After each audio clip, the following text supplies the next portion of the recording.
అయితే ధనవంతుడు ఒక ఆయన ఉన్నాడు. ఇంకొకరు ఎవరున్నారమ్మా?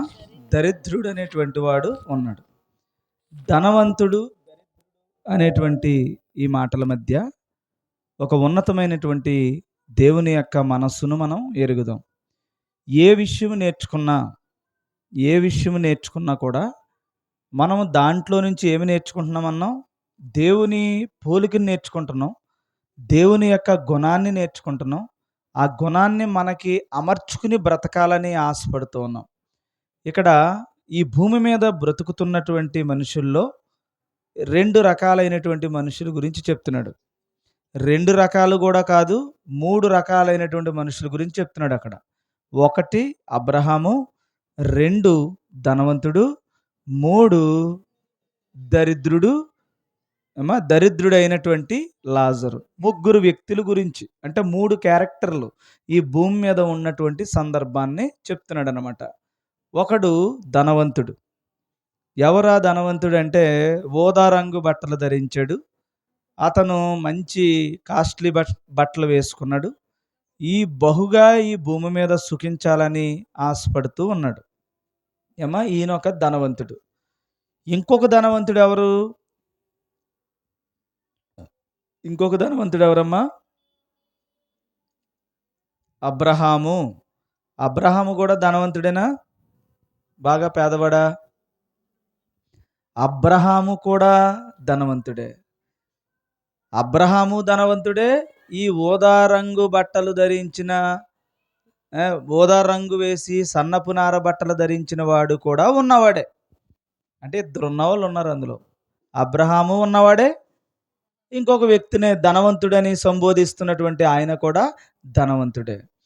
అయితే ఒక ధనవంతుడిని దేవుడు అంగీకరించాడు, ఒక ధనవంతుడినేమో దేవుడు అంగీకరించట్లేదు. ఎందుకు అన్నది విషయం ఇక్కడ. ఇక్కడ పేదవాడు దరిద్రుడు అనేటువంటి వాడిని కూడా అంగీకరించాడు.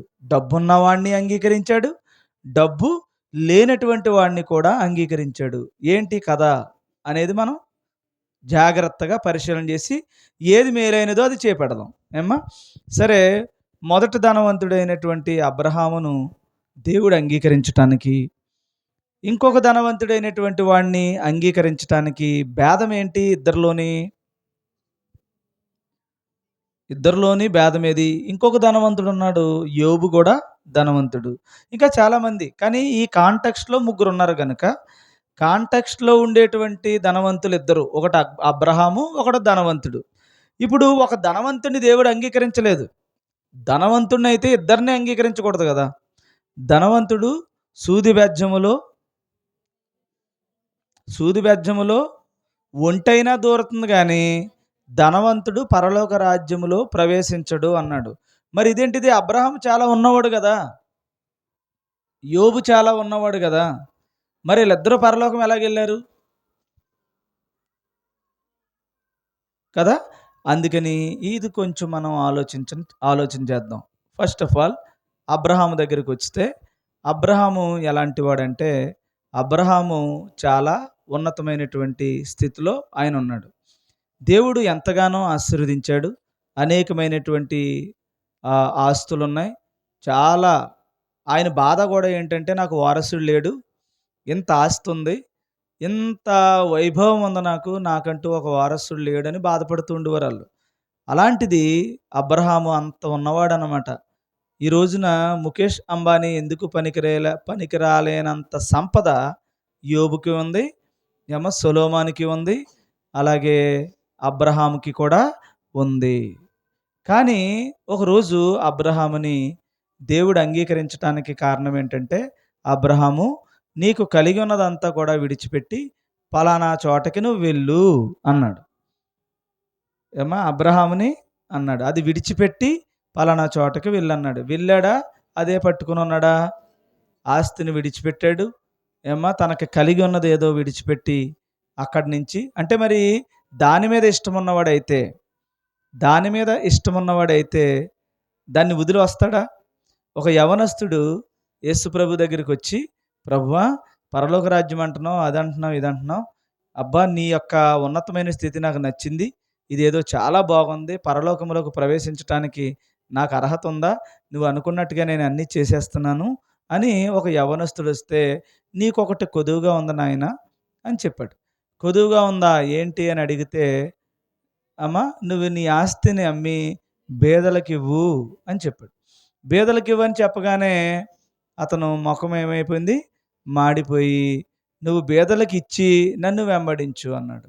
అప్పటినుంచి ఆ కుర్రవాడు, ఆ యవ్వనస్తుడు మరలా యేసు ప్రభు దగ్గరికి రాలేదు. అంటే ధనాన్ని విడిచిపెట్టే స్థాయి ఆయనకి లేదనమాట.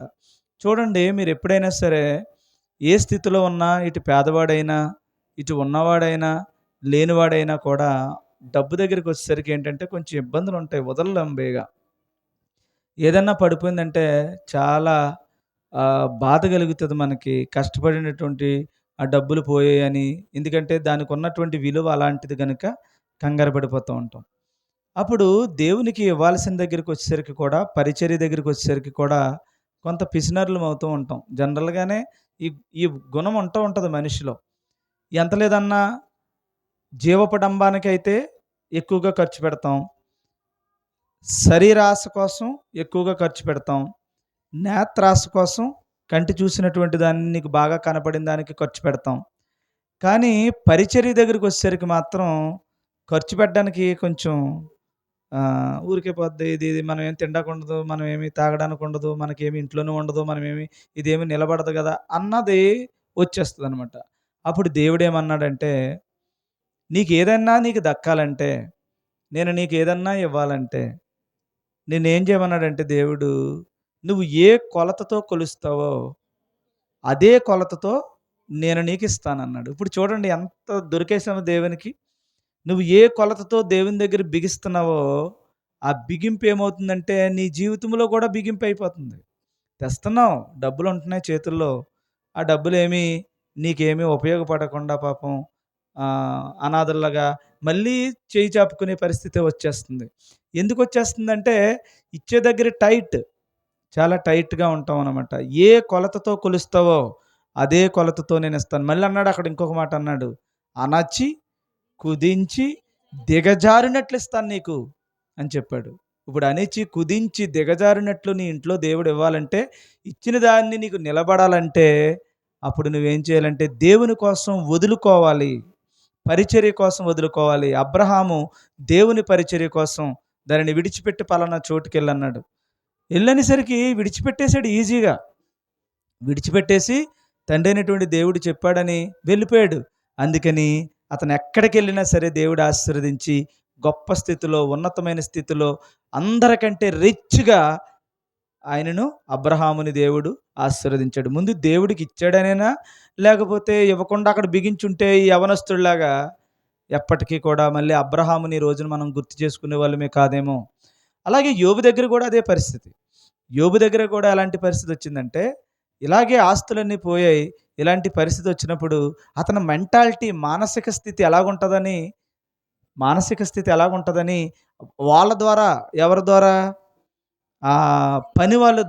పనివాళ్ళ ద్వారా ఆ సేవకుల ద్వారా ఏమడిగాడు? అయ్యగారు మనకున్నటువంటి ఆస్తి గొర్రె, మేక, మందలన్నీ గూడా ఏమైపోయాయి? ఇలాగైపోయాయి. నేను మిగిలినవి మీకు చెప్దామని అంటే, అప్పుడు అంటాడనమాట. యెహోవా ఇచ్చెను, యెహోవా తీసుకొనెను. అసలు చాలా లైట్ తీసుకున్నాడు డబ్బు విషయంలో. ఆస్తిపాస్తుల విషయంలో చాలా లైట్ తీసుకున్నాడు. పిల్లల విషయంలో చాలా లైట్ తీసుకున్నాడు. దేవుడిచ్చాడురా, దేవుడే తీసుకున్నాడు. దేనికి దానికి అంత బాధపడతావు? అన్నాడనమాట. అందుకనే దేవుడు అనేకమైన రెట్లు యోబుకి మరలా దేవుడు అందుకనే తన స్నేహితులతో చెప్పుకుంటున్నప్పుడు అంటాడు, నేను ఇదిగో ఇలా ఇచ్చాను, నేను ఇలా చేశాను, ఇలాంటి కార్యాలు చేశాను అని చెప్పుకుంటాడు. అందుకనే యోబు దేవునికి నచ్చాడు. ఒక పౌలు సమస్తమును నష్టంగా ఎంచుకుని అనేకమైనటువంటి దేవుని పరిచర్య చేశాడు. అందుకని పౌలు గారు దేవునికి నచ్చాడు. సమస్తమును నష్టంగా ఎంచుకున్నాడు ఆయన. అలాగే బర్నబా దేవునికి నచ్చాడు. ఎపఫ్రొదీతు దేవునికి నచ్చాడు. భక్తులైనటువంటి ఎంతోమంది అపోస్తలుల పాదముల దగ్గర పెట్టడానికి కూడా సంతోషంగా స్వీకరించారు. అందులో ఇవ్వడములో టైట్ చేసిన అననీయ సప్యరులు మాత్రం శాపగ్రస్తులై తన ప్రాణాలని పోగొట్టుకున్నారు. కాబట్టి దేవుని దగ్గరికి వచ్చేసరికి సాతాను చాలా టైట్ చేస్తాడనమాట మనల్ని. గట్టిగా పట్టుకుంటాడు. పట్టుకునేసరికి దీంట్లోనే పిసినారులు మనం. అదే వ్యక్తిగత జీవితంలో అయితే మీకు మించిన ఖర్చు పెడతా ఉంటారు. మీకు మించిన ఏదో మామూలుగా తెలుగులో చెప్పుకుంటే, సింపుల్‌గా ఊర్లో చెప్పుకుంటే పల్లెటూరులో బడాయి ఎక్కువ చేస్తూ ఉంటాం. ఎందుకంటే మనకున్న స్థాయి కంటే ఎక్కువ ఖర్చు పెట్టేస్తూ ఉంటాం. అదే దేవుని దగ్గరికొచ్చేసరికి అక్కడ మనం ఏం చేస్తామంటే తగ్గిపోతూ ఉంటాం. ఎందుకంటే అక్కడ మేలుంది గదా! మరి. నువ్వు ఆశీర్వాదం ఉంది గదా! అక్కడ సాతాను ఏం చేస్తాడంటే టైట్ చేస్తాడు. అందుకని ఏ కొలతతో కొలిసావో అదే కొలతతో నీకు నేను మరలా రెట్టినిస్తాను. మీరు నాకు ఇచ్చి నన్ను శోధించిన ఎడల ఆకాశపు వాకిండ్లనిప్పి పట్టజాలనని దీవెనలు మీకు నేను ఇస్తానని దేవుడు చెప్పాడు. ఇది కీ అనమాట. ఇది కీ నోట్. కాబట్టి దేవునికి ఇవ్వడం చూస్తాడు ముందు. అందుకనే ఒక పేద విధవరాలు వచ్చినప్పుడు ఆ కానుకలు ఇచ్చినప్పుడు ఆ పేద విధవరాలని చూశాడనమాట. అమ్మా, అందరూ వారికి కలిగి ఉన్న దాంట్లో నుంచి ఇచ్చారు గాని నీవైతే సమస్తమును ఇచ్చావు అన్నాడు. వెంటనే ఆవిడ ఎంత ధన్యురాలైపోయిందో పరలోకములో. ఆవిడ ఉన్నటువంటిటువంటి స్థితి పేద విధవరాలు అనమాట ఆవిడ. సారెపతి విధవరాలు కూడా ఇచ్చింది. ఏమ్మా ఇచ్చిందా? కలిగి ఉన్న దాంట్లో ఇచ్చింది. ఇంక ఇంట్లో తరిగిందా? తరగలేదు. ఇవ్వడంలో చాలా అద్భుతం ఉంది. పరిచర్యలో చాలా అద్భుతం ఉంటదనమాట. ఎప్పుడు కూడా ఈ ధనవంతుడు ఎలాంటి ధనవంతుడంటే, అబ్రహాము ఇచ్చే ధనవంతుడు. తనకు దేవుడిచ్చాడంటే దాంట్లో దేవుని పరిచర్య చేసేటువంటి ధనవంతుడనమాట. అందుకని సాతాను ఏం చేస్తాడంటే కలిగి ఉంటది. అది మనం దాచుకోవడానికి మనసు పెడతాం గానీ, పరిచర్య కోసం కష్టపడి ఇవ్వడానికి, సంతోషంగా ఇవ్వడానికి, ధారాళముగా ఇవ్వడానికి ఇష్టపడదనమాట ఈ మనసు. ఇచ్చిన వాడే దీవించబడతాడు. దీవించబడతాడు. ఇది గుర్తుపెట్టుకోండి ఎప్పటికీ కూడా. పరిచర్య అనేది వేరు, లోకం వేరు. లోకంలో నువ్వు ఎంత పిసినారిగా ఉన్నా పర్లా. కానీ దేవుని దగ్గరికి వచ్చేసరికి మాత్రం అది పరలోకపు ధననిధిలో నాకు దేవుడిచ్చే ఆశీర్వాదంలో ఉందన్న విషయం గుర్తుపెట్టుకోండి. ఇదంతా నేను ఎందుకు చెప్పానంటే ఇప్పుడు అక్కడ ధనవంతులు 2 రకాలు. ఒకడు అబ్రహాము ధనవంతుడు. ఇంకొక ధనవంతుడు ఉన్నాడు. అతనికి కూడా డబ్బుంది. ఇతనికి కూడా డబ్బుంది. అయితే అబ్రహాము దేవుని దగ్గర ఎలాగున్నాడంటే ఇవ్వడంలో ముందున్నాడు. విడిచిపెట్టడంలో ముందున్నాడు. దానిని నష్టంగా ఎంచుకోవడంలో ముందున్నాడు.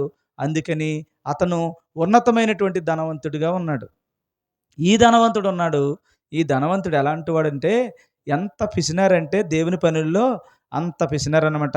వాడి లైఫ్‌కి మాత్రం ఎలాంటి షర్ట్ ఏస్తున్నాడు? లెనిన్ క్లాత్స్ వేస్తున్నాడు. ఎలాంటి షర్టు? సన్నపు నార. ఇంకా మామూలు ఆ షర్ట్ ఏసుకుంటే ఎలాగుంటదంటే ఇంకా అదే పెద్ద ఏసీ రూమ్‌లాగా ఉంటది. ఏమ్మా అలాంటి లెనిన్ క్లాత్స్ వాడుతున్నాడు అతని కోసం. అంతేకాదు భోజనపు బల్ల రిచ్‌గా ఉంది. అంతేకాదు సుఖంగా ఉండడానికి ఏర్పాట్లు చేసుకున్నాడు. తన డబ్బును, తన కుటుంబం, తన వాళ్ళు తను అనుభవిస్తున్నారే తప్ప దేవుని పరిచర్య, దేవుని యొక్క వాక్యానికి విలువనివ్వట్లేదు. మనకెలా తెలుస్తదండి దేవుని వాక్యానికి విలువనివ్వట్లేదంటే ఒక పేదవాడైనటువంటి దరిద్రుడైనటువంటి లాజరు వాళ్ళ యొక్క భోజనపు బల్ల దగ్గర ఏం చేస్తున్నాడమ్మా? రొట్టె ముక్క కోసం ఆకలి తీర్చుకోవాలని ఆశపడుతున్నాడు. ఏముందో అలా చదవండి. అతని బల్ల మీద నుండి పడు రొట్టె ముక్కలతో ఆకలి తీర్చుకొనగోరెను. జాగ్రత్తగానండి. మనం చూడండి ఏదైనా తింటున్నప్పుడు ఒక బిస్కెట్ తింటున్నాం అనుకోండి, పరక్మన కొరగన ఒక ముక్క కింద పడిపోద్ది. అది మన చుట్టూనే ఉంటుంది ఒక కుక్క. మనం ఏదన్నా తింటున్నప్పుడు ఇంట్లో ఉన్న కుక్క అయినా రోడ్డు మీద ఉన్న కుక్క అయినా మనం ఏదన్నా తింటుంటే పాపం అక్కడక్కడ చూస్తూ ఉంటుంది. ఏదన్నా పడకపోద్దా, తినకపోదామా అన్నట్టు. అప్పుడు ఏదో బిస్కెట్ కొరుకో, బిస్కెట్ తరిగి కొరికితే కంగారులో ఎక్కువ కొరికితే అందులో ఒకటి కింద పడిపోద్ది. ఈ లోపల టక్కుమని తినేద్ది. అలాగా యూదులకి కూడా ఆనాడు ఉండేటువంటి ధనవంతులకి ఒక ఆచారం ఏంటంటే, ఆచారం కాదు ఒక పద్ధతి ఏంటంటే, ఈ తిన్న తర్వాత చేతులు తుడుచుకోవడానికి ఈ రొట్టె ముక్కను రొట్టెతో కూడినటువంటి ఇప్పుడు చూడండి కొంచెం చపాతీలు వేసిన తర్వాత కొంత పిండి మిగులుతుంది మనకి. లాస్ట్‌లో కొంచెం పిండి మిగులుతుంది కదా! దాన్ని పలచని పొరలాగా ఒక పేపర్ వేలో ఒక రొట్టెల కింద చేసుకుంటారనమాట. దాంతోనే తుడుచుకుంటారాళ్ళు. తుడుచుకుని దాన్ని ఇలా కుక్కలకి పేయడం అనేటువంటిది ఒక అలవాటు. ఇది మీకు తెలియాలంటే చూడండి అది. ఇంకొక మాట మీరు చూద్దురు గాని. మత్తయి సువార్త 15వ అధ్యాయం. ప్రభు దగ్గర ఈ విషయం మనకు కనిపిస్తది. మత్తయి సువార్త 15:25. అయినను ఆమె వచ్చి ఆయనకు మ్రొక్కి, ప్రభువా నాకు సహాయము చేయమని ప్రభువా నాకు సహాయము చేయమని అడిగాను. ఏమని అడిగింది? ప్రభువా నాకు సహాయం చెయ్యి అని అడిగింది. అప్పుడు ప్రభువు ఏమంటున్నాడంటే, చూడండి జాగ్రత్తగా. అందుకాయన పిల్లల రొట్టె తీసుకొని కుక్క పిల్లలకు వేయుట యుక్తము కాదని చెప్పగా, యుక్తం కాదు కదా, నా కుర్రోడికి అన్నం పెడుతున్నా నేను, ఆ అన్నం నా కుర్రోడికి పెట్టడం మానేసి ఆ కుక్కకి వేయడం న్యాయమా, యుక్తమా అని అడిగాడు. అడగగానే అప్పుడు మళ్ళీ ఆవిడ అంటుంది, ఆమె నిజమే ప్రభువా, నిజమే ప్రభు, అది అలాగే ఎలా పెడతావు, నిజమే, కానీ కుక్క పిల్లలు కూడా తమ యజమానుల బల్ల మీద నుండి పడు మొక్కలు తినును గదా అని చెప్పాను. తింటాయి కదండి అని అడిగింది. బాధ ఏమైనా కలుగుతుందా అంటే, ఆ దరిద్రుడు కుక్క పిల్ల స్థాయిలో తగ్గించుకుని ఉన్నాడు. అంటే పడిపోయింది తినటానికి దానికి అర్హత ఉంది కదా ప్రభువా, వాళ్ళదేమి వాడు తింటున్నటువంటి రొట్టెలో నుంచి మేమేమి అడగట్లేదు కదా,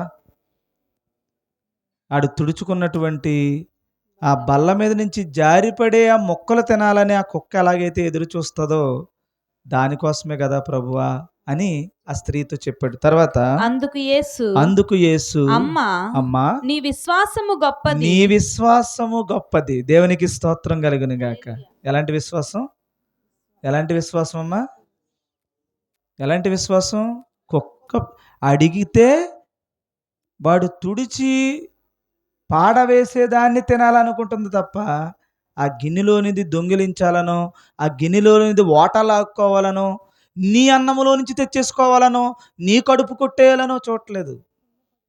అర్థమవుతుందా? ఎలా చూస్తుందో తెలుసా? నువ్వు కడుపు నిండా తిను, నువ్వు తినగా మిగిలింది ఉంటుంది చూసావా, అది మాత్రం నాకు పెట్టు అంటుంది కుక్క ఇంటికి వచ్చి. అర్థమవుతుందమ్మా? కుక్క అంటే ఇక్కడ దరిద్రుడైనటువంటి లాజరు, పేదవాడు, లేనివాడు, సాధారణమైన స్థితిలో ఉన్నవాడు. అంటే ఇప్పుడు డబ్బున్నవాడికి పేదోడు ఎందుకుంటాడంటే, పెడతాడా లేదా అన్నా దేవుని న్యాయసూత్రములో ఉన్నాడన్నమాట. అబ్రహాము దాంట్లో పాస్ అయ్యాడు. ఎవరింటికి వచ్చినా చక్కగా చూసుకున్నాడు, అతిథిలా నించోబెట్టి చూశాడు, వారి కోసం మందలోకి పరిగెట్టాడు, అన్నీ చేసి పెట్టాడు, వాళ్ళ భార్యకు చెప్పాడు, చక్కటి ఏర్పాట్లు చేశారు, అన్నీ చేస్తూ ఆతిథ్యం చేయడంలో నెంబర్ 1 అబ్రహాం. పేదవాడిని చూడడంలో అబ్రహాం. ఆఖరికి ఇంట్లో ఉండేటువంటి తన కొడుకుకు సంబంధం చూడడానికి కూడా ఇంట్లో ఉన్న పనోడే. యజమాని స్థాయిలో ఇంట్లో ఉండేటువంటి పనివాడిని కూడా ఎలా పంపించాడు? తన కొడుకుకి సంబంధం చూడడానికి పంపించాడు అనమాట. అలా పేదవాడిని ప్రేమించాడు అబ్రహాం. తనకున్న దాంట్లో అనేక మందికి పెట్టాడు, పరిచర్య చేశాడు, మంచి పనులు చేశాడు. దానికోసం పిసినారిగా లేడు. అందుకని ఈ ధనవంతుడేమో పరలోక రాజ్యానికి వెళ్ళాడు. ఇక్కడ ఈ ధనవంతుడు ఏంటి, కనీసం బల్ల మీద నుంచి పడేటువంటి తుడుచుకుని వేసేది కూడా ఆ కుక్కలాగా కూడా చూడకుండా కనీసం ఆ దరిద్రుడికి కనీసం ఏది కూడా పెట్టలేదట. ఈ ధనవంతుడు పెట్టాడమ్మా? పెట్టలేదు. అలా విశ్వాసం విషయంలో, దేవుని యొక్క వాక్యం విషయంలో ఏదైతే దేవుడు చెప్పాడో ఆ పనులు పూర్తి చేయలేని స్థితిలో ఉన్నవాడు ఉన్నదో. కానీ ఆ డబ్బుని ఎలా ఉపయోగించుకున్నాడు? తన అవసరాల కోసం, తన ఖర్చుల కోసం, తన లగ్జరీ లైఫ్ కోసం, తన యొక్క ఆనందాల కోసం, తన సుఖాల కోసమే ఉపయోగించాడు. కానీ అది దేవుని పరిచర్యకు కానీ, దేవుని యొక్క చెప్పినటువంటి వాక్యాన్ని నెరవేర్చుటకు కానీ, ఒక పేదవాడిని చూడడం అనేది దేవుని వాక్యమే కదా. ఆ కుక్క పిల్ల స్థాయిలో ఉన్నవాడికి కూడా కనీసం కూడా పెట్టలేనంత పిసినారిగా, కఠినాత్ముడుగా, భయంకరమైనటువంటి జీవితాన్ని ఆ ధనవంతుడి లోకంలో బ్రతికాడు. కాబట్టి ఉన్నవాళ్ళారా, ఎవరికైతే డబ్బులు ఉన్నాయో ధనవంతులారా, మీకు కలిగి ఉన్న ధనాన్ని బట్టి ఏడవండి. ఎందుకంటే ధనమున్నవాడి దగ్గర దేవుని తీర్పు ఉంది, గుర్తుపెట్టుకోండి. ఇప్పుడు పేదవాడు ఉన్నారు, పేదవాడి దగ్గర ఏంటి? ఏమీ లేకపోతే ఏం చేస్తావు నువ్వు? నీ దగ్గర ఏమీ లేదు, తెల్లవారేసరికి ఏదో ఈఎంఐ కట్టాలి, ఎవడో ఒకడు వస్తారు. ఇప్పుడు ఏం చేస్తారమ్మా? ఏం చేస్తారు మీరు చెప్పండి? అసలు ఏం చేస్తారు? తెల్లారేసరికి ఏదో అవసరం ఉందమ్మా, నీ దగ్గర ఏమీ లేవు. లేనప్పుడు నీ ఆలోచన ఏం చేస్తావు? దేవుడా అంటావు. ఏం చేస్తావు? అడుగుతావులే, అడుగుతున్నాడు ఇవ్వద్దు. ఒక రెండింటి దగ్గరికి వెళ్ళేసరికి ఆడు ఇవ్వకపోతే నీకు ఏంటి నీకు నెక్స్ట్ ఏంటి, నీ స్టెప్ ఏంటి? దేవా ఈ కనికరించు ప్రభువా అనగానే ఏం చేస్తాడమ్మా? టక్కుమని దేవుడు నీకు ఇస్తాడు. అందుకనే దేవుడు కూడా చాలా చోట్ల ఆయన వచ్చిన పని అయితే నీకేం కావాలని అడిగినట్టు చాలా చోట్ల అలాగే జరుగుతుంది. అంటే పేదోడికి దేవుడు ఇవ్వాలని ఆశపడుతున్నాడు. పేదోడికి మాత్రమే దేవుడు కనపడతాడు. పేదోడికి మాత్రమే వాడు బ్రతుకు తెరువు కనపడుతుంది. పేదోడికి మాత్రమే దేవుడు నీకు కావాల్సింది అడిగినప్పుడు ఇద్దామని చూస్తున్నాడు అనమాట. ధనవంతుడికి అయితే ఆ దేవుడి దగ్గర అడిగే పరిస్థితి లేదు, ఎందుకంటే ఆడి దగ్గరే ఉంది. అప్పుడు ఆడి దగ్గరికి వచ్చిన ఎలా చూస్తున్నాడు వీడు? కుక్క పిల్ల లాంటి వాడికి కూడా కనీసం చేతులు తుడుచుకున్నది కూడా, టిష్యూ పేపర్ లాంటిది కూడా దానికి వేయకుండా ఏం చేశాడమ్మా? కనీసం చూడండి, మీరు తినేసిన తర్వాత చికెనో మటనో ఆ దుమ్మన్నా వేస్తారేమోనని అది అలాగే చూస్తుంటుంది. నీ మొత్తం మాంసం నువ్వు తిను, నాకేమొద్దు, ఏది కూడా వేస్తే వేయి అని చూస్తుంది. వేయకపోయినా దేనికోసం చూస్తుంది? ఆ దుమ్ములను వేస్తావు కదా, ఆ దుమ్ము ఎప్పుడు వేస్తావా అని చూస్తుంది. నవ్వులాడపోనా అమ్మా నువ్వు మెత్తం తినేస్తావు పాపం దానికి. అది కూడా ఈ మధ్యన ఈ బ్రాయిలర్ వచ్చిన తర్వాత అది మింగేస్తా ఏమ్మా, దుమ్ము లేని పరిస్థితులు వస్తున్నాయి. బ్రాయిలర్ అయితే మొత్తం ఏదైనా పిండి పిండి అయిపోతుంది కాబట్టి పళ్ళు కింద నలిగిపోతుంది. దానికి అది కూడా వేయకుండా ఎలా మళ్ళీ ఇక్కడే చూస్తున్నాం అంటున్నాం చూసాం మనం. అంటే కుక్క కాదు అక్కడ. అనేక మందికి పేదవాళ్ళకి మనం అన్నం పెట్టాలి. ఏదైనా చూడండి, మనం ఏదైనా చేసుకుంటున్నప్పుడు, ఇంట్లో ఏదైనా జరుగుతున్నప్పుడు, ఫంక్షన్ జరుగుతున్నప్పుడు పులోమని మనమే మనం ఉన్నవాడిని పిలుస్తావు, ఉన్నవాడికే అన్నం పెడతావు, ఉన్నవాడికే పిలుస్తావు. లేదంటే నలుగురం కలుస్తాం, నలుగురు ఏదో సంబరం చేసుకుంటాం, నలుగురు అన్నం తింటాం. కానీ దేవుడికి ఎంత కోపం వస్తుంది, ఎంత బాధ కలుగుతుంది దేవునికి. ఎంతమంది తిండి లేకుండా ఉన్నారు, ఎంతమంది బాధపడుతున్నారు, ఎంతమంది ఇబ్బంది పడుతున్నారు, వాడికి మాత్రం నువ్వు ఒక ముద్ద. అందుకనే పౌలు గారు అంటారు, మీకు అన్నాలు తినడానికి, భోజనాలు తినడానికి మీకు ఇల్లు లేవా అన్నాడు. ఇక్కడ కూర్చున్నటువంటి వారు అందరికీ కూడా ఇల్లు ఉన్నాయి, ఇంటి దగ్గర భోజనాలు ఉన్నాయి. కానీ మళ్ళీ మనమే వండుకుని మనమే తింటే దానివలన ఎటువంటి ఆశీర్వాదం లేదు. ఈ ధనవంతుడు అలాగే చేశాడు. ఈ ధనవంతుడు ఏం చేశాడు? తన సుఖం కోసం, తన బాగు కోసం, తన సుఖం కోసం, తన పిల్లల సుఖం కోసమే చూసుకున్నాడు. కానీ దేవుని యొక్క పరిచర్య నిమిత్తం కానీ, పేదవాడిని చూడడం కానీ, వాక్యాన్ని నెరవేర్చడం కానీ అందులో మాత్రం పిసినారిగా ఉన్నాడు. కనీసం టిష్యూ పేపర్ కూడా కుక్కకేయలేని స్థితిలో ఉన్నాడు అనమాట. సో అందుకని ఈ ధనవంతుడికి ఏమేమి ఉన్నాయి? తన జీవితం బాగుంది, కానీ పేదవాడి దగ్గరికి వచ్చేసరికి మాత్రం ఏమీ ఇవ్వలేని ధనవంతుడు ఇతను. ఏమీ పరిచర్య చేయలేనడు, ఏ విధమైనటువంటి దేవుని కార్యాలు చేయలేనటువంటి వాడు, విశ్వాస సహితమైన జీవితంలో పిసినారుగా ఉన్నాడు అనమాట. అస్సలు పొరపాటును కూడా చేయలేదు. కానీ తన జీవితం మాత్రం ఎలాంటిది ఉన్నవాడు? అన్ని సమృద్ధిగా సమకూర్చుకున్నటువంటి ధనవంతుడు. మరి అబ్రహాం అయితే అలాగూ లేడు. ఇద్దరు ధనవంతుల్లో ఆ రోజులు ముగిసాయి. రేపొద్దున మన జీవితం ముగిసిపోద్ది. అప్పుడు మనం పరలోకమా నరకమా అని ఇద్దరు ధనవంతులే టపాలమని వెళ్ళారు పైకి వెళ్ళేసరికి ఒకడేమో అగ్నిగుండానికి వెళ్ళిపోయాడు, ఒకడేమో మంచి సింహాసనం మీద కూర్చుని ఉన్నాడనమాట. అప్పుడు అంటున్నాడనమాట, మాట్లాడతాం కూడా ఎవరితో మాట్లాడుతున్నాడు? పక్కన లాజర్తో మాట్లాడొచ్చు కదా. అప్పటికి ఫీలింగ్ పోతలేదా వీడికి? ఆ అగ్గిలో కాలిపోతున్నప్పుడు అంటున్నాడు, నా తండ్రివైన అబ్రహామా.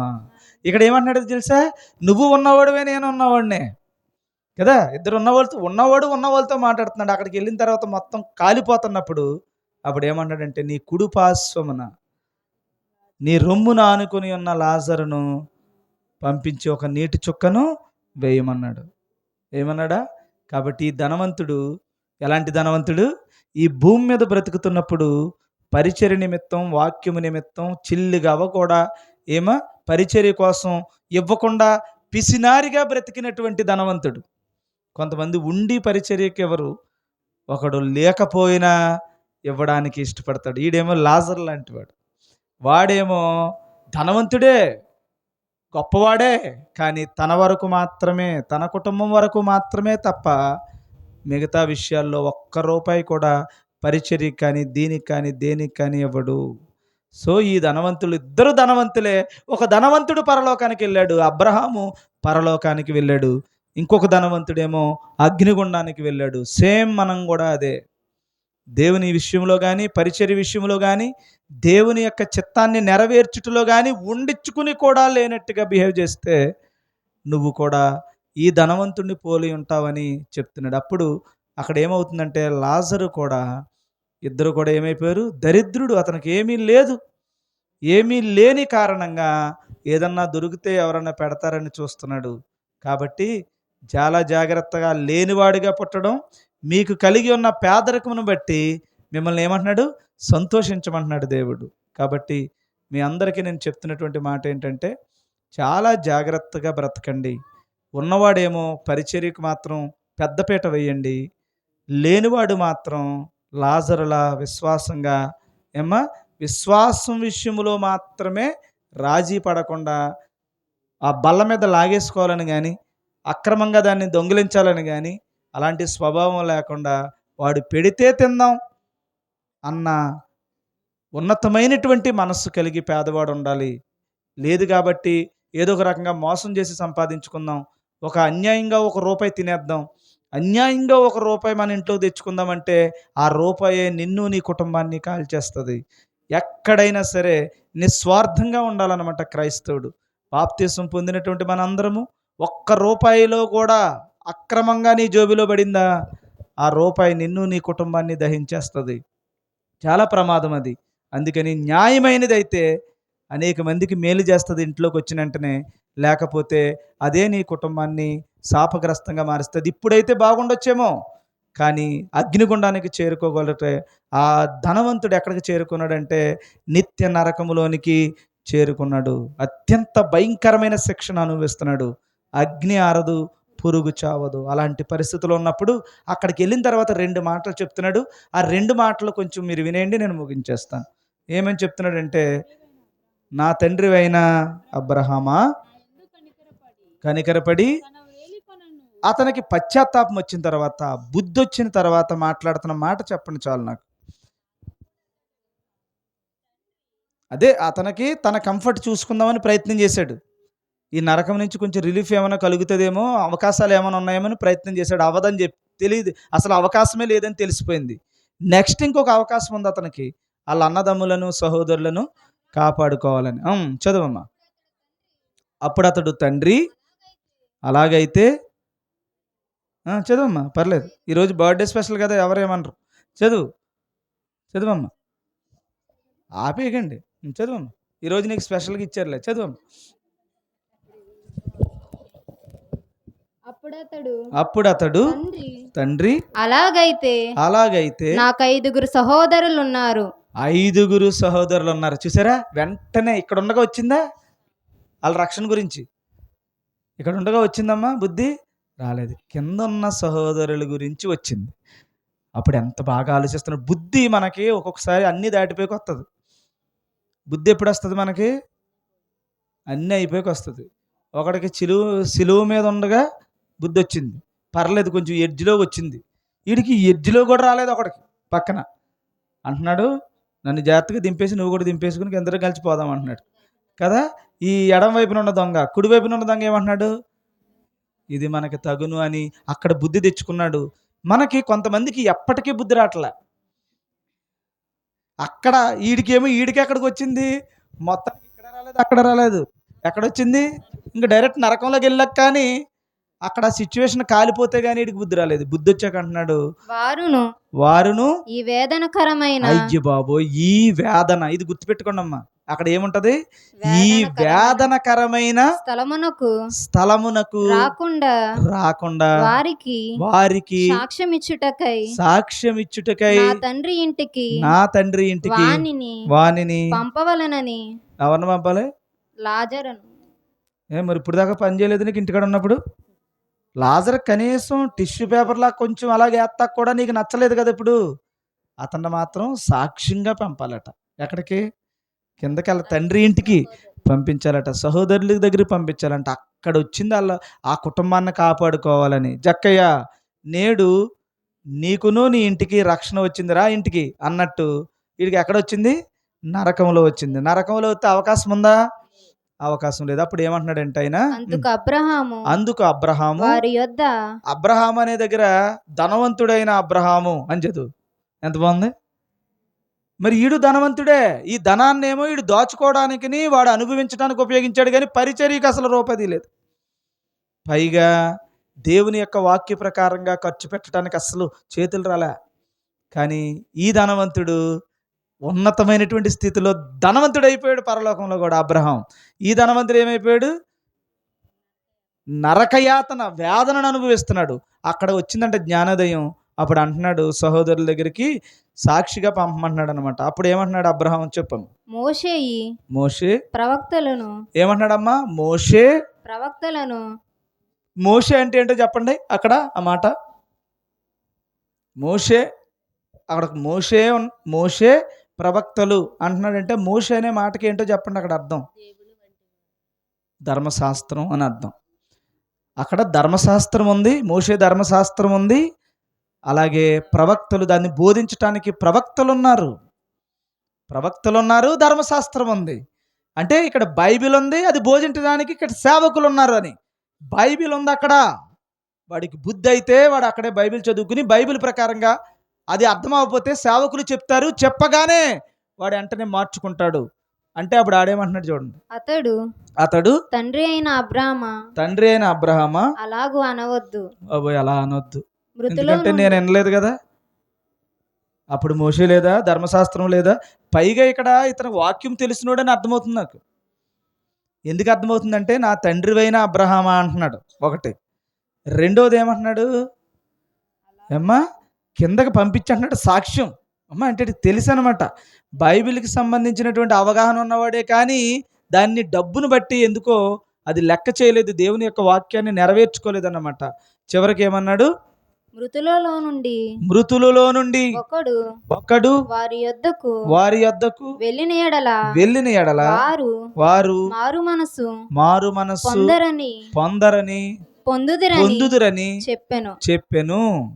ఏంటమ్మా ఏం చెప్పారు? కిందకి వెళ్తే ఏం పొందుతారట? ఈయనకి ఎప్పుడు వచ్చింది? లేటుగా వచ్చింది. ఎక్కడ మారు మనసు? ఎక్కడొచ్చింది? నరకంలో వచ్చింది. కొంతమందికి అగ్నిలో వచ్చింది మారు మనసు. కానీ భూమి మీద ఉండే ఏమి రావాలట? మారు మనసు. ఎప్పుడైనా సరే మళ్ళీ చెప్తున్నాను, దేవుని పనుల విషయంలో కానీ, పరిచర్య విషయంలో కానీ, దేవుని యొక్క వాక్యం విషయంలో కానీ మీకు కలిగి ఉన్న దాంట్లో పిసినారిగా ఉండకండి. ఇది గుర్తుపెట్టుకోండి. ఏ కొలతతో కొలిసారో అదే కొలత మీకు వచ్చేస్తుంది. చాలా ధనవంతుడు అయిపోయాడు అబ్రహాం. ఎప్పుడు మీరు లేని వాళ్ళు ఎవరు. కానీ ధనవంతుడైతే తన కోసమే ఉపయోగించుకున్నాడు, నరకానికి వెళ్ళాడు. పరిచర్య నిమిత్తం ఏ కుటుంబం అయితే ఈరోజు నీ కూడికని ఏర్పాటు చేసుకుంటున్నారు, దీనికోసం వాళ్ళు మామూలుగా ఎంత ఖర్చు పెట్టుంటారో వారి శరీర సంబంధమైన విషయాల కోసం ఎంతో ఖర్చు పెట్టుకుని ఉంటారు. కానీ ఈ కూడికలో ఖర్చు పెడుతున్న ప్రతి రూపాయి వారిని ఎలా మారుస్తుందమ్మా? ఏ కొలతతో నువ్వు కొలిచావో అదే కొలతతో అణచి దిగజారి కుదించి నీకు ఇస్తానని దేవుని వాక్యం చెప్తుంది. ఇది ధన్యత అన్నమాట ప్రభు పరిచర్యలో. అందుకని లేని వాళ్ళని చూడాలి. మనం వండుకుని తినేయడం కాదు, గుర్తుపెట్టుకోండి. అది సంబరం, అది పండగది. ఆ పండగలో ఒక్క మెతుకైనా నీకు ప్రమాదమే. అదే మెతుక ఇంకొకడికి ఎవరికైనా పెడితే ధన్యుడివే. ఇంకా మామూలు ధన్యత కాదు. ఇంకా ఒక పేదవాడు, మనం నలుగురం కలిసి ఒక పేదోడికి అన్నం పెట్టామంటే అది ధన్యత. ఎంతోమంది ఉన్నారు. కొంతమంది మనం ఎవరినన్నా అడిగామనుకోండి, అక్కడక్కడ కనపడుతూ ఉంటారు, డబ్బులు అడుగుతూ ఉంటారు. వాళ్ళకి డబ్బులకు బదులు మీకు భోజనం పెట్టిస్తాను రా అన్నామనుకో, నేను రానంటాడు. భోజనం నాకు అవసరం లేదు, డబ్బులు అంటాడు. డబ్బులు అంటే ఒక 50 అంటాడు. 50 లేదు బాబు, ఒక 20 అంటే పోనీ 10 అన్నయ్యి, మొత్తానికి డబ్బులే ఇయ్యి, అన్నం వద్దు, నేను అక్కడికి రానంటాడు. కొంతమంది అన్నం అంటే పారిపోతారు. అంటే ఇది ఒరిజినల్ కదనమాట. అంటే దేనికో దానికి ఉపయోగించుకుంటాడు. అందుకని మనం ఎవరికి పెట్టాలో తెలుసు? అన్నం ఎవరికి పెట్టాలో తెలుసా? ఎవడ పడతాడు రోడ్డుని కనపడి పెట్టకూడదు.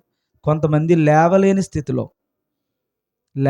స్థితిలో ఎవడో పెట్టలేని స్థితిలో అక్కడక్కడ ఉంటారు వాళ్ళు. కొంతమంది మనకి రాజమండ్రిలో కరెక్ట్గా కొన్ని ఏరియాల్లోకి వెళ్ళామనుకోండి, ఇలాగ వెళ్ళగానే వచ్చేస్తారు, లైన్లో నాలుగు నుంచి ఉంటారు. ఎరా నాకు నాకు నువ్వు లైన్ వాళ్ళకి దెబ్బలాడేసుకుంటూ మనం ఇచ్చిన దాంట్లో మళ్ళీ వాళ్ళకి కొట్టుకుంటూ అదైపోతారు. మళ్ళీ ఇది అయిపోయినా ఇంకొకటి వచ్చేస్తాడు. ఇంకా వాళ్ళకి ఎలా ఉంటుందంటే అసలు దాని మీద ఏమి భక్తి ఉండదు, దాని మీద ఏమి ఉండదు. ఒక్కొక్కడు వీళ్ళందరూ లైన్లో నుంచి ఉంటాడు, పాపం అలా జారబడి వాళ్ళు చూస్తుంటాడు. అలాంటోడి దగ్గరికి వెళ్ళి నువ్వు పెట్టాలన్నమాట. అలాంటోడిని వెతుక్కోవాలి. నేను అనుకుంటున్నాను రానున్న రోజుల్లో దేవుడు అన్ని విషయాల్లోనే ఆశీర్వదిస్తే దీనికోసం 2 ఉద్యోగాలు ఇద్దాం అనుకుంటున్నాను.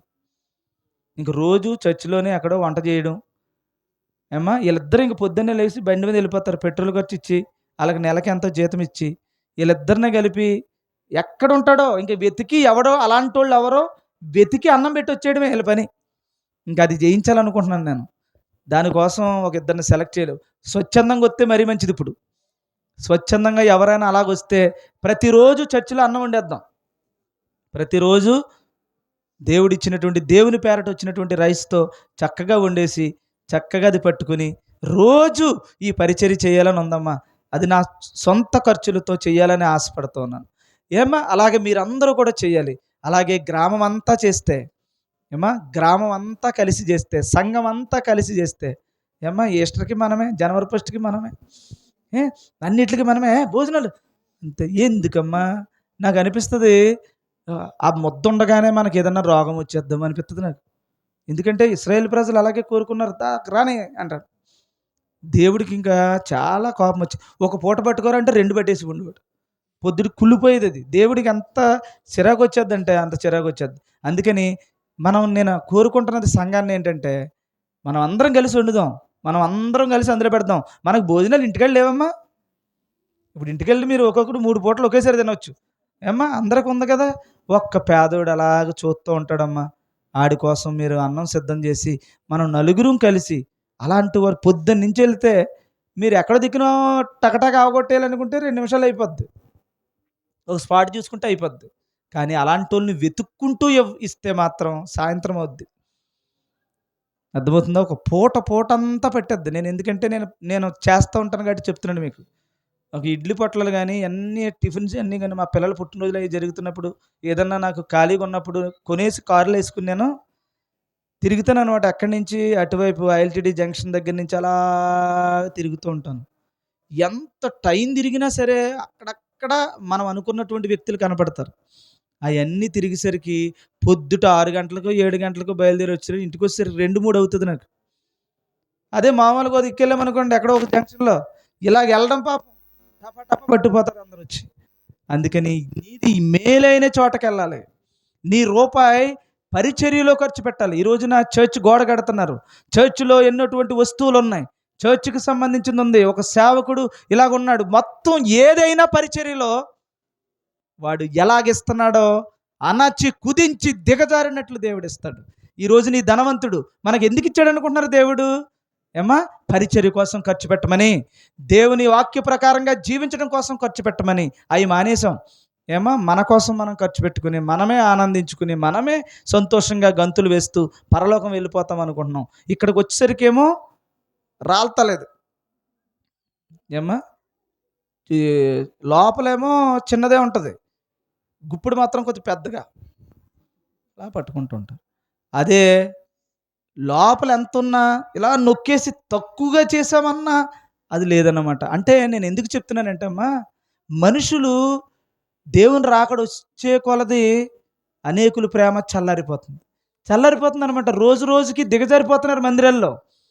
దేవుని మందిరంలో ఉన్నతంగా ఎదిగిన వాళ్ళు అక్కడక్కడ ఖర్జూరపు మొవ్వు వలె కొంతమంది ఉంటున్నారు. వాళ్ళని చూస్తుంటే చాలా ముచ్చట అనిపిస్తుంది. ఆ మొవ్వులు వేరేగా ఉంటున్నాయి. అది నీటి కాలవల తెలిసిపోతుంది ఆ మొక్క. కొన్ని మొక్కలు మాత్రం చాలా దారుణంగా తయారైపోతున్నాయి అనమాట. సరే, ఇదంతా ఎందుకు చెప్తున్నానంటే ఇతను ధనవంతుడే పాపం. ఆ ధనంతో అతను పరలోకానికి వెళ్ళేవాడు అసలు యాక్చువల్గా. ఎందుకంటే అక్కడ కుక్క ఉంది, పరిచర్య ఉంది, మోషే ధర్మశాస్త్ర ప్రకారంగా ఇతను చేయాల్సినటువంటి పరిచర్య ఉంది. వాటికి ఏమీ ఇవ్వకుండా, ఏమి దేవుడు చెప్పిన చేయకుండా కేవలం తన బాగు మాత్రమే చూసుకున్నాడు. చివరికి పాపం నరకం పాలు అయిపోయాడు. ఆ డబ్బంతా భూమి మీదే ఉందా? పట్టుపోయాడా పోనీ? భూమి మీదే ఉంది. తింటాక లేదు, ఎవడన్నా పిలుద్దామంటే పలికివాడు లేడు, అందులో నుంచి రావడానికి లేదు. వెళదాం బాబు అంటే పంపించిన దిక్కు లేదన్నమాట. అడుక్కుంటున్నాడు కానీ కిందకి వెళ్ళే అవకాశం లేదు. అదే భూమి మీద ఉన్నప్పుడు బెంజ్ చేసుకుని పోయాడు, రోల్స్ రాయల్ వేసుకుని పోయాడు. అప్పుడు ఉన్నటువంటి ఏదైతే డబ్బు ఉందో ఏది కావాలంటే అది చేశాడు. డబ్బు ఉన్నంత వరకు. మనకు కూడా కొద్ది రోజులే, ఈ ప్రాణం ఉన్నంత వరకనే నీవు అనుకున్న ఆటలు సాగుతాయి. వన్స్ నీకు అయిపోయిన తర్వాత ఏం సంపాదించుకున్నావో, ఎక్కడెక్కడ కట్టలు కట్టావో, ఎక్కడెక్కడ మూల దాచావో మొత్తం ఇంకొకడు పాలు అవుతామో, ఇంకొకటి నాశనం అవుతామో తప్ప పరలోకానికి చేరుకోవడానికి నువ్వు ఉపయోగించినట్టు కాదు. గుర్తుపెట్టుకోండి. కాబట్టి నేనేం చెప్తున్నానంటే అమ్మా, ఇద్దరు ధనవంతులే. ఒక ధనవంతుడు పరలోకానికి వెళ్ళాడు, ఒక ధనవంతుడు తను ఈ భూమి మీద తనకు స్వార్థంగా బ్రతికిన కారణంగా అతను నరకానికి వెళ్ళాడు. ఇంకొకడు ఉన్నాడు పేదోడు మాత్రం మరి పెడతాకేమైంది? ఏం బాబు, చర్చిలో అందరికీ 1000 రూపాయలు వేసాం, అందరూ ఇవ్వండి అంటే పాపం వాడి దగ్గర లేదు. లేకపోయేసరికి గుండె దడదడలాడేస్తుంది. లేదు, నిజంగానే లేదు, ఇవ్వాలని ఆశపడుతూ ఉన్నాడు. అలాంటి ఎవడన్నా పెడితే తినాలనుకున్న వాళ్ళు కూడా ఉండుండొచ్చేమో. నేను పేదోడిని అయిపోయినేంట్రా, నా దగ్గర ఉంటే బాగుండరా, మొత్తం నేనే కట్టించేద్దును, నేనే చేసేద్దును అన్నీ అనిపిస్తుంటుంది ఒక్కొక్కడికి. పాపం ఉండదు. అసలు ఎవరిని ఆధారపడకుండా చేసేద్దినరా నేను ఒక్కడనే అనిపిస్తుంది లేనోడికి. ఆ లేనోడు మనస్సు దేవుడు చేసిందే, లేనోడు కానీ నిన్ను చేసిందే అందుకు. కానీ అదే లేనోడు ఏం చేశాడు? తనకున్న దాంట్లో ఏం చేశాడమ్మా? నీకు 1000 రూపాయలు నీకు ఆఫ్టర్ ఆల్, ఎవరికి ఉన్నవాడికి చాలా చిన్నదనమాట, ఏదో చిన్న డాట్ లాంటిది. అదే లేనోడికి 1000 రూపాయలు ఎలాంటిది? చాలా కష్టమైనది. అందుకని పేద విధవరాలు ఏం చేసింది? తనకున్నదంతా ఊర్చి పట్టుకొచ్చి ప్రభు పరిచర్యలో పెట్టింది, పరలోకాన్ని కొట్టేసింది. అర్థమవుతుందా? అందుకని లేనోడు మ్యాక్సిమం ఇవ్వడానికి చూస్తాడు, అదే ఉన్నవాడు ఇవ్వడన్నమాట. ఇది అంటే ధనవంతుల్లో 2 గుణాలు ఉంటాయి. అబ్రహాం ఇచ్చే ధనవంతుడు, ఈ ధనవంతుడైతే ఇవ్వలేని ధనవంతుడు. అందుకని చాలామంది ఏమైపోతారంటే పాపం చిల్లు చెంచులు వేసుకుంటూ ఉంటారు. అప్పటికి దేవుడు హెచ్చరిస్తూ ఉంటాడు. సంపాదించిందంతా కూడా అలాగే వెళ్ళిపోతూ ఉంటుంది. చాలా హాస్పిటల్కి వెళ్ళిపోతూ ఉంటారు, చాలా వేదన చెందుతూ ఉంటారు, ఆపరేషన్కి లక్షలు ఖర్చు అవుతూ ఉంటాయి. ఇవన్నీ జరుగుతూ ఉంటాయి. అయినా దేవుడు చెప్తున్న హెచ్చరికలని గుర్తుపెట్టుకోరన్నమాట. కాబట్టి ఈరోజు నేను చెప్తున్న 3 వ్యక్తుల్లో, ఈ భూమి మీద బ్రతుకుతున్నటువంటి 3 వ్యక్తుల్లో 3 క్యారెక్టర్లని దేవుడు చెప్పాడు. ఒకడు ఉన్నవాడు, రెండోవాడు ఉన్నవాడు, మూడోవాడు కటిక పేదవాడు. ఉన్నవాడు కూడా పరలోకం వెళ్ళొచ్చని అబ్రహాము నిరూపించాడు, యోబు నిరూపించాడు.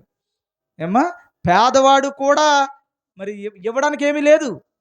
ఆజ్ఞలు నెరవేర్చాలంటే ఇప్పుడు ఏం చేయాలి? పరిచర్య చేయాలంటే అతని దగ్గర లేదు. మరి లేకపోయినా ఉన్న దాంట్లో ఏదో చేసుకుంటూ వచ్చాడు అనమాట. అర్థమవుతుందా? పేద విధవరాల్లాగా చేసుకుంటూ వచ్చాడు. లేకపోతే ఎలాగవుద్ది? లేకపోతే లేదు ప్రభువా ఎవలా పోతున్నానని ఏడ్చుంటాడు. మొత్తానికి అంగీకరించి నువ్వు లేదు కదా, లేనప్పుడు నీ మీద ఇంకే తీర్మానం ఏముంటుంది? లేనప్పుడు నువ్వు ఇంకేమో ఉడకబెడతావు. అందుకని దేవుడు నిన్ను క్షమించేశాడు అన్నమాట. కాబట్టి ఉన్నవాడిని మాత్రం ఏమవుతాడు? క్షమించటానికి, ఎందుకంటే ఉంది కదా, సాక్ష్యం పలుకుతుంది. కాబట్టి దేవుడు నిన్ను ఆ ధనవంతుడికి ఇచ్చినటువంటి అగ్నిగుండానికి వెళ్ళాల్సి వస్తుంది. కాబట్టి 3 క్యారెక్టర్లో ఎవరి క్యారెక్టర్ బాగుంది మీకు? ఈ 3 క్యారెక్టర్లు. ఒకటి అబ్రహాం క్యారెక్టర్, చెప్పండి, మీకే ఆప్షన్ ఇస్తున్నాను. అబ్రహాం క్యారెక్టరు, ధనవంతుడి క్యారెక్టరు. ఇద్దరు ధనవంతులే, అబ్రహాము ధనవంతుడు, తర్వాత ఇంకొకడు ధనవంతుడు, ఇంకొకడు పేదోడు. ఈ 3 ఏ క్యారెక్టర్ నీకు నచ్చింది చెప్పండి? పేదవాడి క్యారెక్టర్ నచ్చింది. ఇంకా నాకైతే అబ్రహాం క్యారెక్టర్ నచ్చింది. ఎందుకు అబ్రహాం క్యారెక్టర్ నచ్చింది? డబ్బున్నవాడు పరిచర్య చేయడం అనేది చాలా కష్టం కదా, డబ్బును ఒక కాలుతో తొక్కాలి. ఇంకొకడు పేదోడు ఇంక లేని గొడవలేదు, అడికి ఎవడన్నా పెడతాడా? ఎరా ఒరే నువ్వు 1000 రూపాయలు ఇచ్చావా? లేదు, నాకు ఇవ్వలేదు దేవుడు అంటావు. అదే కానీ దేవుడికి ఇవ్వడం మానేసి నువ్వు వెనకాలకి వెళ్ళి బిర్యానీ తెచ్చుకు తిన్నావు అనుకో, మరి ఆ లేనోడు అంటే వీడు నిజంగానే లేదు, తింటాకే లేదు, ఇక్కడ ఇంకేం ఇస్తాడు? అందుకని నీకు ఎక్సెప్షన్ ఉంది. కానీ పెట్టిదే తింటావా? పెట్టకుండా తినేస్తావా? గుబుక్కున్నాడు ఎలా పక్క చూస్తున్నప్పుడు రొట్టెలాగేస్తావా? లాగలేదు, నీతిగా చూశాడు. కుక్కలు ఏం చేస్తున్నాయి? కురుపులు నాకుతున్నా కూడా అతను కురుపులు నాకుతూ కుక్కల మధ్యనే చచ్చిపోయాడేమో కానీ నీతిని మాత్రం విడిచిపెట్టలేదు. అమ్మా, పేదవాడు కాబట్టి అందుకని ఒక భక్తుడు ప్రార్థన చేస్తున్నాడు, ప్రభువా మరీ పేదోళ్ళకి పుట్టించుకో, మరీ పేదోడిని చేయకు నన్ను, అలాగని మరీ ఉన్నవాడిని చేయకు, మత్తు ఎక్కిపోద్దు నాకు. ఏమ్మా, అలాగని మరీ పేదోడిని చేయకు, చేయి జాపాల్సి వస్తుంది. పేదరికమునైనను అది రిఫరెన్స్ చెప్పమ్మా. ప్రాణితి గారు చూస్తున్నారు. ఎంతమ్మా? సామెతల గ్రంథము 29వ అధ్యాయం 8వ వచనం. పేదరికమునైనను ఐశ్వర్యమునైనను నాకు దయ. మొత్తం కింద లీస్ట్ వద్దు, అలాగని హై లెవెల్ వద్దు, మధ్యలో ఉంటే ఇటు ఇలాగ చేసేస్తాను, అటు అలాగని నీ దగ్గర నేను ఆధారపడతాను. ఇలాంటి బ్రతుకు నాకు ఈ ప్రభు అని ఆ భక్తుడికి ఉన్నటువంటి మానసిక పరిస్థితిని బట్టి అడుక్కున్నాడు. నీ పరిస్థితి ఏంటి? నాకు 1000 కోట్లు ఇచ్చేసినా పర్లేదు ప్రభువా, మొత్తం పేదవాళ్ళందరికీ పెట్టేస్తాను అన్నాం అనుకో, ఓకే, సొలొమోనుకి ఇచ్చినట్టుగా నీకు సమృద్ధిని దేవుడు ఇవ్వచ్చేమో. దేవుడు మిమ్మల్ని దీవించును గాక. మరి నాకు అబ్రహాం క్యారెక్టర్ బాగా నచ్చింది. డబ్బున్నవాడైనా అమ్మా దేవుని పరిచర్య కోసం గొప్పగా ఉన్నాడు. ఇప్పుడు పేదవాడు అయ్యాడు, పాపం ఏమీ చేయలేకపోతున్నాడు. అదే డబ్బున్నవాడు అయితే కనుక ఆగండలాగా మొత్తం క్రిస్మస్ అంతా నేనే చేస్తాను, ఆగండలాగా గోడ అంతా నాదే, ఆగండలా అన్నట్టు డబ్బున్నవాడికి ఏమనిపిస్తుందమ్మా? ఉత్సాహం కలగాలి. అది మళ్ళీ గొప్పతనం రాకూడదు, మళ్ళీ ఇదో ప్రమాదం ఇందులోనే. అలాగా అద్భుతంగా దేవుని కొరకు వాడబడాలమ్మ మీరు. అప్పుడు ఏదైతే దేవుని పేరట మీరు చేస్తున్నారో, ఏ కొలతతో అయితే కొలిచారో అదే కొలతతో దేవుడు నీకు ఇస్తాడు. అణచి, మళ్ళీ చెప్పండి, అణచి కుదించి దిగజారునట్లు దేవుడు ఇస్తాడు. మీరు ఎవరికి ఇస్తారమ్మా అలాగా? ఎప్పుడైనా అణిచి కుదించి దిగజారినట్టు ఇస్తారా? ఎవరికన్నా మీరు రైస్ అప్పు తీసుకెళ్ళారనుకోండి, ఒక కుంచుడు బియ్యం, ఏమ్మా తీసుకున్నప్పుడు ఎలా తీసుకుంటారు? అమ్మ అందులో ఉన్నాయి కొలుసుకోమ్మా అన్నారనుకోండి, ఇలాగ కొలిసి దాన్ని గట్టిగా నొక్కి మళ్ళీ పైన గూడు కట్టి అలా వేస్తాం.